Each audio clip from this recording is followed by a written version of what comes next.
So I remember going in and interviewing with my boss and telling him, I don't want to be a lawyer. Don't think you're going to make me be a lawyer. I'm a good worker. I'm responsible. I'll show up and I'll do a good job, but don't try to convert me. And he's like, I don't think your cousin wants this job. 3, 2, 1, let's go.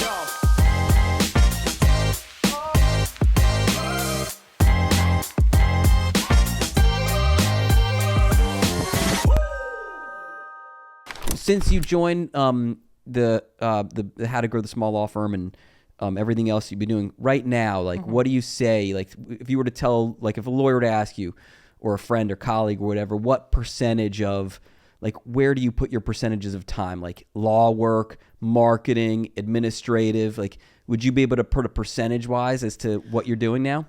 I mean, I would say the percentages are still not how ideally I would want them to be. Okay, so tell me what they are now, and then ideally what you're looking to you're looking to grow into. Go ahead. So I would say I am still very much, I would say 50% still very law, you know, in the work, or at least reviewing works of my associate and whatnot. I would say another good 25% is administrative and dealing with all the, you know, the stuff going on to run a business, and 25% marketing, you know, and doing other things to help grow the business.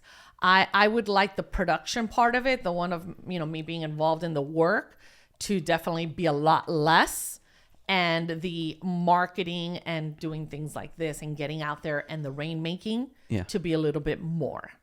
Yeah. You know, I think that somehow that's what happened. Like that was my goal. Like, I think like you said, the best thing you can do is bring on an associate, bring on someone who can do the work. That's what they enjoy. They're passionate about it.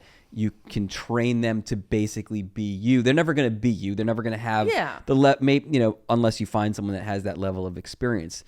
But I knew from the very beginning when I opened up my firm, that's what I wanted. I wanted to for the first at least few months, I had to do the legal work, or I actually had a paralegal that was really doing most of the legal work. Yeah, but and you then have I to was, review you have to it review it and go and through it. But I was spending probably all my time. How do I market? Administrative stuff at that point was like minimal because you're just very, very small. Yeah. You know, but the marketing side, and that's tends to be where I'm at right now, which is mostly doing the marketing, mostly going out, mostly trying to be rainmaker.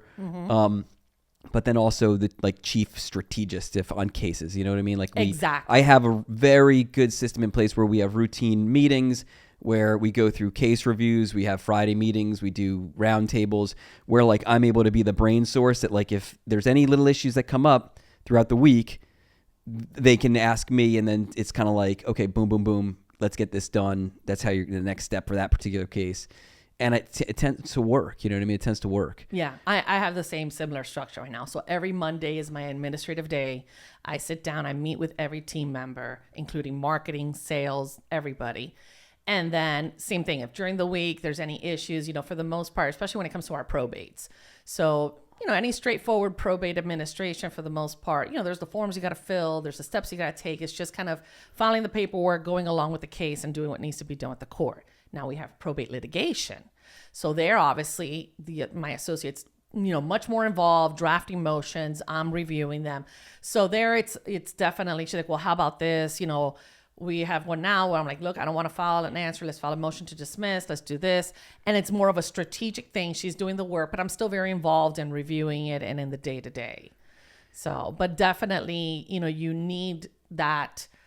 Some other, my paralegals are great. My associate is wonderful. I'm actually looking to hire another one if anyone has probate experience. All right, if you're watching right now, there is a spot, there's a position. Go ahead. But yeah, and then in the real estate department there, it does fall more on me. I don't have, so there I'm a little bit more involved. Even though my paralegal, again, is great, but still, anytime there's an issue that comes up, it falls on my lap, and I'm definitely more involved there. But yes, I want to get to a point where I'm definitely more from a bird's eye view, a strategic type of position, and I meet with the team maybe once a month. I'll meet with the heads of the department or once a week with the heads and once a month with the entire team, or set it up a certain, that way. So I'm not so in the daily grind of it. Yeah. Tell me, some of the like areas of law that you guys do. I mean, like you have a very, very interesting background, right? Yeah. Like, so I wanted to talk really more about. We haven't talked about it at all. Sure. But like, how did you get into law, and when did you start? Because I know, like in high school, you were doing like you were doing acting and theater and stuff. So walk me through like your story of becoming a lawyer. Okay. So when I was in high school, like most kids, you watch Law and Order and you see how this fantasy of attorneys, and then walk into the courtroom and like, you're just like, oh, that's what it's like to be a lawyer. No, it's not. But that's the idea I had. So I was like, I want to be an attorney. It seemed like such a prestigious career and stable, and, you make good money. And then in high school, I got very much into acting. And I was like, you know what? Nah, forget that. I want to be an actress. And I did a couple commercials. I did a couple of, theater productions in school, whatnot. And I only applied fun fact, when I went to apply for universities, I only applied to one school and one school only, which was NYU Tisch School of the Performing Arts, because that is where I wanted to go. And my parents, I'm Cuban, born here, but raised by very Cuban parents. It was very traditional. No, you're not leaving at 18. You're not leaving the house to go live in New York City. So at the end of the day, I kind of caved in to my parents. No. But I started working at a law firm. My cousin was a paralegal, still is a paralegal at a law firm. And she's like, hey, I could really use some help. Are you interested? So I remember going in and interviewing with my boss and telling him, I don't want to be a lawyer. Don't think you're going to make me be a lawyer. I'm a good worker. I'm responsible. I'll show up and I'll do a good job, but don't try to convert me. And he's like, I don't think your cousin wants this job. So I started working there, and it started off as, as a secretary and covering the phones and stuff, and kind of worked my way up, became the office manager. And then started working kind of in a legal secretary, but I wanted more of a law. And then by then I had given in. I said, okay, fine. I'm going to go to law school. I was in undergrad. I was at FIU. And I was like, you know what? I love acting, but I don't want to be a starving actress. I also like really good things and have, like to eat out, and I like expensive taste. So let me be a lawyer. And finished my undergrad at night at FIU. I would work all day during the day at the law firm. And then I went to school. I went to law school at Nova Southeastern, and I went to their night program. And I would work all day at a firm, drive up to Davie from Coral Gables, go to law school, come home at 10 o'clock at night, sit down, kind of do some homework. Every day I did that for 3.5 years while working at law firms, getting that experience and finishing law school. So, yeah. I like, and it's thinking of like maybe a podcast or some video that I saw the other day, but like when you think about that like the 20s, right? Your 20s, and you talking about like working in a thing in Miami and then driving all the way up to law school. And that's an hour and a half, maybe 2 hours if there's traffic. Yeah. And then going back down at night. Yep. Like, and I did the same thing. Like I was school in Nova, but I was working at like clerking at a place down in like on Brickell. And it was like this nightmare of a drive. And I'd come back up at like 10 o'clock at night. But like, I think one of like the biggest tips for like people that are at that age is that's the time to grind, because you have the energy. How think about it. Like, could you imagine? Could you imagine now at like? I look back, and even I look back, I'm like, how the heck did I do that? Yeah, it's like it's like you're exhausting. You're like superhuman at that age. Like whatever it is with like the hormones and the testosterone and like whatever is going on through your like blood and brain, and you can do it, but like. That's the time, I think, because look at what the sacrifice does at that age. You know what I mean? Like, that's not the time to slow down. Like 20 to 30 is like, you should be working, really, it should be like 12, 13, 14-hour days, just cranking away, like with whatever goal you have, because you have that energy and that, and that drive and that, and usually like, for a lot of people, I don't want to say everyone, but like it's not like you don't have kids at that point. Maybe like the significant other is just getting started in that time frame. You don't have as many things tying you down. Yes. And then you're kind of getting distracted on things like other stuff that you really want to do later on. Yes. I agree 100%.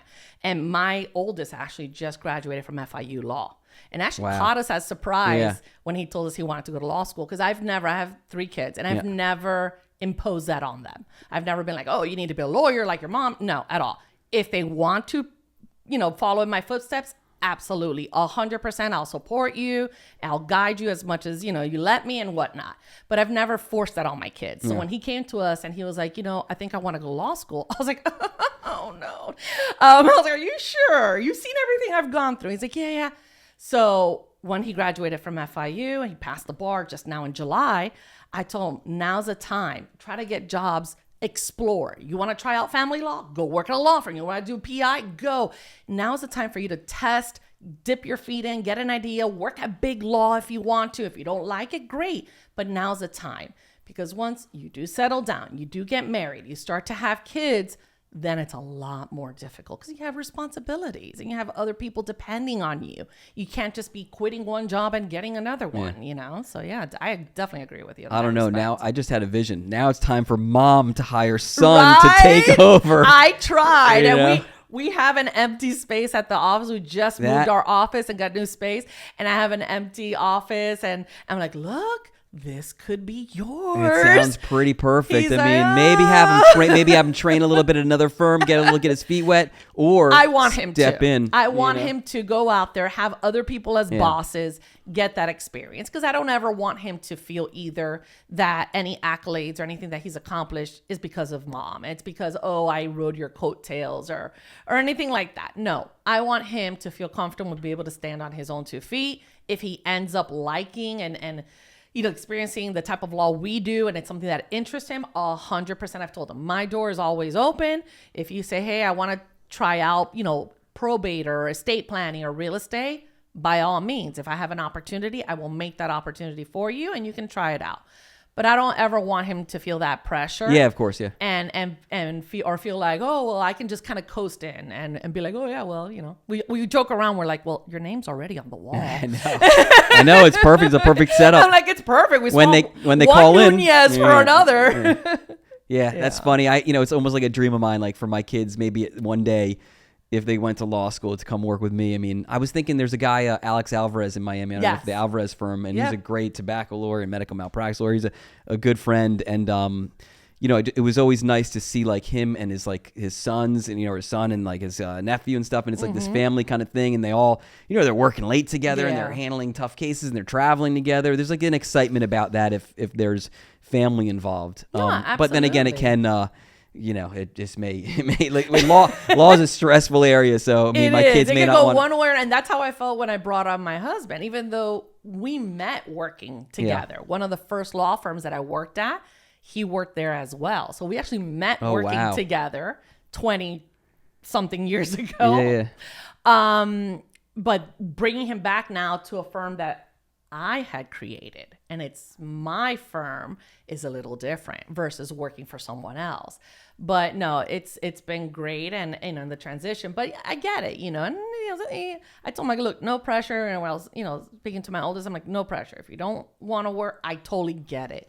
Go out there, experience, kind of see what you like, test the difference. So he had clerked for a judge during one of his semesters of law school.